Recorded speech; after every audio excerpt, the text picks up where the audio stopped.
Go inside the Crimson Tide with your hosts Rodney Orr and Gary Harris, keeping you informed on everything Alabama.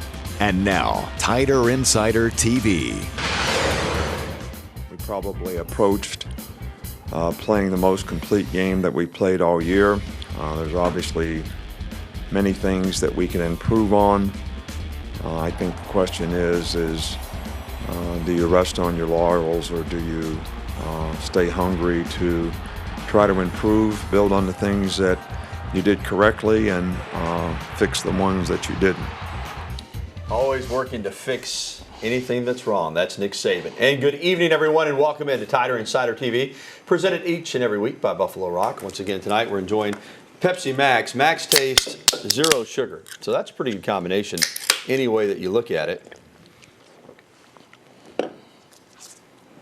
It's good and it's cold. Pick up some Pepsi Max or any great Pepsi product the next time you're at your local grocery store. Alongside Rodney Orr from TiderInsider.com, I'm WVUA 23 Sports Director Gary Harris. Rodney, Alabama's 49-10 win at Tennessee on Saturday was the 19th straight victory for the Crimson Tide and fourth win over a top 25 team already this season. With other teams in the top five barely surviving on Saturday, Alabama is still the clear number one and a near unanimous pick right now to make it to the college football playoff. But don't tell all those good things to Coach Saban, because he won't necessarily agree with you.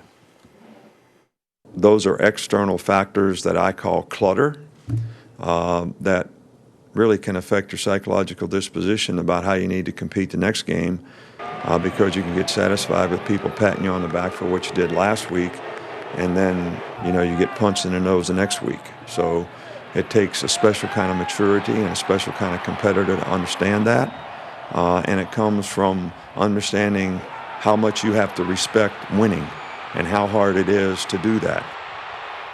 I agree with him 100%. I mean, it is hard to win, and you don't take it for granted, and you never take it for granted. Let's discuss that game against Tennessee. Some of the Tennessee folks have talked about officiating, talked about the injuries. The bottom line is it was 49-10, and quite honestly, Rodney, Tennessee's probably fortunate that Alabama didn't score in the 60s. 360 yards offense in the first half, and they only had 21 points. As bad as it was, it could have been worse. Yeah. I don't know what officiating had to do with it, but anyway, yeah, total domination. I mean, when you look at it, Alabama had close to 600 yards of offense. Tennessee had, 160? They had 32 yards rushing.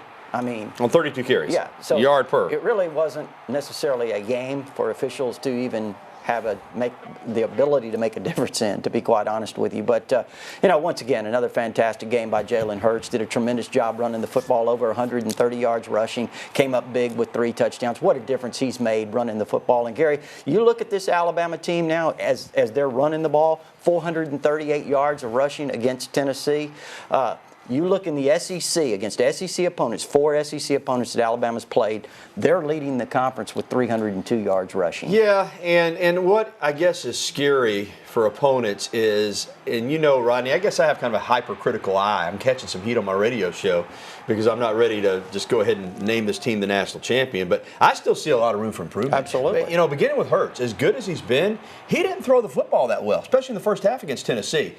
If he starts hitting more of these throws to go along with that running game, no offense is unstoppable, because a great defense can always find a way to slow you down, but this offense could become pretty close. They got a lot of weapons. Yeah, they do. And again, you mentioned that he did not throw really well in the first half. He struggled some. And again, on the road, you can expect that sometimes. And he has in other games, the Kentucky game as well. Here in Tuscaloosa, he struggled a little bit in the first half. The good thing was how he rebounded in the second half, threw it well, made some good throws down the field. And I think as he continues to get comfortable, we're going to see more success in that area. And real quick on the defense, after giving up some points and yards to Arkansas, 162 yards or whatever to Tennessee, like you said, and the only touchdown coming on a very short field after a turnover, they dominated the Vols offense. Jalen Hurd and Kamara got really nothing. Yeah, a lot of pressure on the quarterback. I think the one thing you really were afraid of, I know I was going in the game, was Josh Dobbs, because when he gets loose, he can he can kill you with those 6 and 7 yard games. He never got going. And they did not allow him to get those 6 and 7 yard runs. And also, Gary, they kind of kept him guessing. I mean, he got rid of the ball very quickly because he got, happy feet to some extent. But I agree with Saban. Still plenty of room for improvement. That's what the good teams do. They just keep getting better regardless. Still to come on Tider Insider Television, the Crimson Tide celebrated Saturday's win in style with cigars and visor flips too. You got to see this. And we'll take a closer look at this Saturday's opponent, the undefeated and 6th-ranked Texas A&M Aggies. And we'll be welcoming your phone calls, emails, and tweets. As always, there's the information on the screen on how you can get in touch with us, 205-348-9882. Email us, or you can reach out to us on Twitter. Don Juan already has, using the hashtag TITV. We'll be right back with the show that takes you inside the Crimson Tide. Tider Insider TV will return after this break. Lane Kiffin is now 3-0 versus his former employer. The Alabama offensive coordinator has taken shots at Tennessee in the past, but after the Crimson Tide's 39-point win on Saturday, in which they ran for 438 yards on the balls, Kiffin gave a little souvenir to a Tennessee fan, his visor. This video, shot by our own Brandon cameraman, has gone viral. Unlike Cubs fans at Wrigley, though, they didn't toss the visor back. That Tennessee fan keeping it for a souvenir, man. That Lane Kiffin, he is one cool customer. Like him or not. Finds a way to get attention, that's for sure. The guy's just cool, man. All right, welcome back to Tider Insider TV. It was a rough weekend all around for Tennessee Vols fans, from the Kiffin visor flip to the lopsided result to this tackle by Sean Dion Hamilton on Jalen Hurd. Our Atrox Factory, horrific, and I mean horrific, play of the game. And now, the horrific play of the game, brought to you by Atrox. Third quarter, Hurd gets the toss from Josh Dobbs, and he gets stopped in his tracks. A textbook tackle by Sean Dion Hamilton, one of the best in the business at tackles for loss. Atrox, by the way, is the Southeast's largest all-indoor haunted attraction. Go to atroxfactory.com to purchase your tickets, and you'll see stuff scarier than that. That was pretty scary for Jalen Hurd at the Atrox Factory. All right, moving on to this week's game against undefeated Texas A&M. The Aggies come into Bryant-Denny Stadium after a bye week that followed a win over Tennessee themselves in double overtime. A&M is 6-0, ranked 6th in the country, but the Ags are big underdogs against the Tide, 17, 18, 19-point underdogs. Today, the Texas A&M players talked about facing the #1 team in the country. You know, you have to respect what they've done. They're an incredible program, but, you know, they're just the next team. And if we look at it any more than that, then we're going to go out there and not play to our full potential. You know, we sit here 6-0, and, you know, we're ranked 6th in the country, but, you know, nobody's giving us respect. And we know that. We know, people are waiting for us to hit that downfall, but, you know, that's what, you know, we're still, you know, kind of driving off. That's what's still, you know, kind of, you know, burning our fire in our chest. Rod, let's discuss the Aggies, and let's start with Trevor Knight, because he has done something as a quarterback that not many quarterbacks have done. He's been on a winning team against Alabama. Granted, it was Oklahoma for a few years ago in the Sugar Bowl, but he has felt that taste of victory against the Tide, and he's having a spectacular year for that. Let's just tell it like it is. This team didn't have a quarterback, Rod. Yeah. And if he doesn't come in, I'll say this, they're not 6-0. They might be 3-3, 4-2, 5-1, but they're not 6-0. He has really played well and looked like, for the most part, the Trevor Knight for Oklahoma against Alabama in the Sugar Bowl. Well, you know, first of all, and you know this, those are two different teams. That night he had was against an Alabama team coming off a very disappointing loss that was a totally different mindset than what he's going to face Saturday. So we all know that. With that said, that doesn't make him any less of a dangerous player that Alabama's going to have to defend, because he certainly is. He can run the football. He's made big runs throughout the season. Gary, he's got over 500 yards rushing himself. He's only a 53% passer, but there you see, watch, Josh Reynolds. I mean, they're going to test. Nearly 20 yards reception for this guy. They're going to test Alabama's corners deep, throwing the sideline routes to see if Alabama will play the ball. I don't think there's any question about that. The question is, you know, will Alabama be able to get the same kind of pressure on him that they got on Dobbs? And speaking of running, this freshman, Travion Williams, he might be as good as any back in the conference. Well, you're talking about a kid that's a true freshman out of Houston. There he is, number 5. He had an 89-yard run against Auburn earlier this year. He's got 82 carries for 704 yards. Think about that average, over 8 yards a carry. Guy's electric, 5'9", 200, make big plays. They spread you out. They try to hit that seam and go, and he's got the ability to do it. And on defense, they got 2 or 3 guys in the secondary that are going to play in the NFL. But it all starts up front with those defensive ends, Deshaun Hall and Myles Garrett. Alabama's got good ones. You know, the kid at Tennessee, Barnett's really good. But as a duo, you'd be hard-pressed to find better than these two. Yeah, they're really good. Now, Myles Garrett has been kind of banged up a little bit with an ankle. But I think he's healthy now. He's had an off week. He's had some time to kind of regather himself, and he's certainly one of the best in the country. You mentioned Deshaun Hall. Those two guys are really, difficult. Alabama's played them before. Cam Robinson did a nice job last year. year, I think, on Myles Garrett. But, they're going to be something that's going to be a real challenge for this Alabama offensive line. All right, Ole Miss with Chad Kelly put up some yards. Granted, Arkansas with Austin Allen, two good quarterbacks that can throw the football. Now Knight, maybe a better runner than a thrower. But from overall, they faced Tennessee, they faced Ole Miss, they faced Arkansas, they faced USC. Is this the most talented team that Alabama will have seen? Well, this offense has a lot of weapons. I mean, when you're talking about overall, maybe the most balanced team could be. I thought Tennessee was pretty good, but Tennessee was banged up in the offensive line. But when you look at Texas A&M with their offensive line, the weapons they have at wide receiver, they have some great players out there. Josh Reynolds, you saw him, number 11. Ricky Seals-Jones has been a little bit beat up. Christian Kirk a little bit earlier. All of those guys are big play guys, and now they have the running back to go with them. Texas A&M is averaging like 275 yards, 280 yards a game rushing.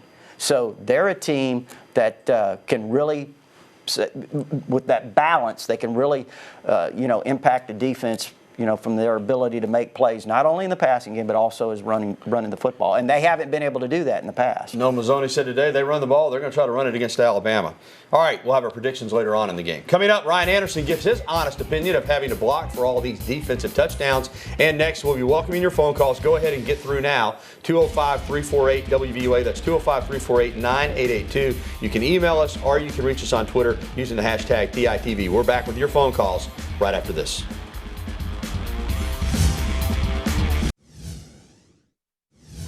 Man, I don't like blocking. I'm gonna tell you that now. I really don't like running away down the field. But when Minka caught that 100-yard pick, I was trying to tell him to stay in. I was a little tired. So you gotta, you see it, you just gotta go get in somebody's way and do what you gotta do to spring them. 11 non-offensive touchdowns requires a lot of blocking by defensive guys and special teams guys. Anderson, not exactly a fan of that, but he's a fan of getting those touchdowns. Welcome back to TITV. Let's go right to the phone lines tonight. They're lined up for us. First up is Carl in Gadsden. Welcome in, Carl. Hey, how you doing, guys? Very well. Hey, I want to, Gary, what you said was so true, man. They got to keep working because I'm like you, I see some flaws, too, that people might be able to exploit, but always keep working, like Coach Saban said, man, to get better, keep working. I just wanted to ask you guys, man, I started watching the game, and it looked like we were having a little bit of trouble with the kickoffs and the punt returns, giving up, 20, 30 yards. Just wanted to ask y'all think that's a bad tackle? Absolutely, Carl. They did not do a good job. Early in the game, it looked like the strategy was to kick it short, kick to a spot, and Kamara was lighting them up. Barry, too. And, in fact, one of those long returns got called back, or Tennessee would have started around the 28-yard line of Alabama. I like kicking it into the end zone and making them take it out 25 myself. That's the preferential strategy for me. But if you're going to, cover it, I thought Saturday that was one area. If you're looking to be critical, they didn't do a great job of covering punts or kicks, right? That happens sometimes. Yeah. We saw it happen a couple of times last year. And, let's give Tennessee some credit, though. I mean, you're talking about Alvin Kamara and Evan Berry. Those might be two of the best 3 or 4 kick returners in the country. So certainly they're really skilled at it. And fortunately, they didn't break one. All right, let's go to Springville and talk with JJ. JJ, welcome into the program, man. JJ, you there? Hello? Turn your sound down, brother. Hello? Yeah, we're here. You got to turn your sound down, man. Oh, okay. Hey, listen, I'm just going to ask you a question on these short pants. Yeah. When did they change the rule? Well, it's a good question. It used to be a rule that you had to, the knee pad had to cover the knee. It is strictly, not just from a fashion standpoint. I've had some of the guys tell me that knee pad over the knee slows them down. I know what you're talking about. A lot of the pants are cut off before the knee. I don't know exactly what the rule is, but I know especially skill players, they like it that way. They think it makes them faster, Rodney. So it's probably not as much a fashion statement as it is, trying to be quicker. Yeah, maybe they don't feel as, binding. It's not as binding as maybe something along the knee. But, I've noticed several. Minka Fitzpatrick's one in particular. Yeah, but that's, that's what they're doing now. So if it's a rule to enforce it, then I'm sure somewhere along the line somebody will complain about it, like Arkansas did back in 1994 or something with Dwayne Rudd and his cut-off jersey. They had to go and change jerseys before the game. All right, let's go to Bessemer and talk with our buddy John. John, what's up, man? Hey, what's going on, man? Hey, bud. Hey, man, I was trying to talk about that Texas A&M, man. The quarterback they got is pretty good, but I hope we get him down so we can win it all, man. All right, John. Yeah, I mean, that's one thing Alabama has been able to do. Even against Kelly and Allen, those guys had some big numbers, but Alabama disrupted them. They also made mistakes, critical mistakes in the game. And that's what pressure does to a quarterback, man. It can force your hand. Yeah, and I think you have to contain Trevor Knight. He's very dangerous running the football, and I think you have to hit him. You have to get him on the ground. And you have to harass him when he throws the football, Gary. And I think that's one thing is, how does he deal with the Alabama pressure? He's a 53% passer, but like I said earlier, he's a guy that has he's dangerous throwing the long ball. He's got those great receivers. And I think Alabama really is going to have to pressure him, but they're also going to have to make sure he doesn't get loose because he can scramble around and run and make things happen with his feet. All right, still to come, we'll talk some Bama baseball and more phone calls as well. So still a chance to get through. Call us now. We'll be back with more TITV right after this.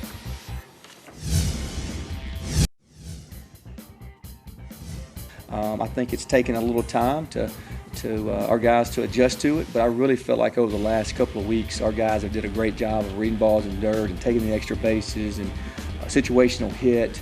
I feel like those are things that cut our strikeouts down. I felt like those are things that we tried to address this fall, and I feel real good about where we are. Bama will wrap up fall practice with its Steak and Beans World Series, which begins on Thursday and will run through Saturday. It'll be open for the fans. Check it out. All right, let's head right back now to the telephones, and let's go to Anniston. Talk with David. David, welcome into the program, buddy. Good evening, guys. How are y'all doing this evening? Doing well, man. I called you last week about the Tennessee game, and I told you I thought this team would be real focused. I think they were. I think that's one of the best defensive performances I've seen. I think it continues this Saturday. I really believe they're going to contain Trevor Knight, and we're going to see a great ball game. Hey, good thoughts, David. You were right on last week. All I can say is I hope you're right on again. Yeah, Alabama owes him. Yeah. He embarrassed him a little bit a couple of years ago, Trevor Knight did. Yeah. So, Alabama certainly needs a little payback here. But that's an explosive offense, Gary. They have a lot of weapons, but this Alabama defense is really looking good. All right, let's stay over in Northeast Alabama and go to Gadsden and talk with Charles. Charles, how are you? Hey, what's up? Hey, man.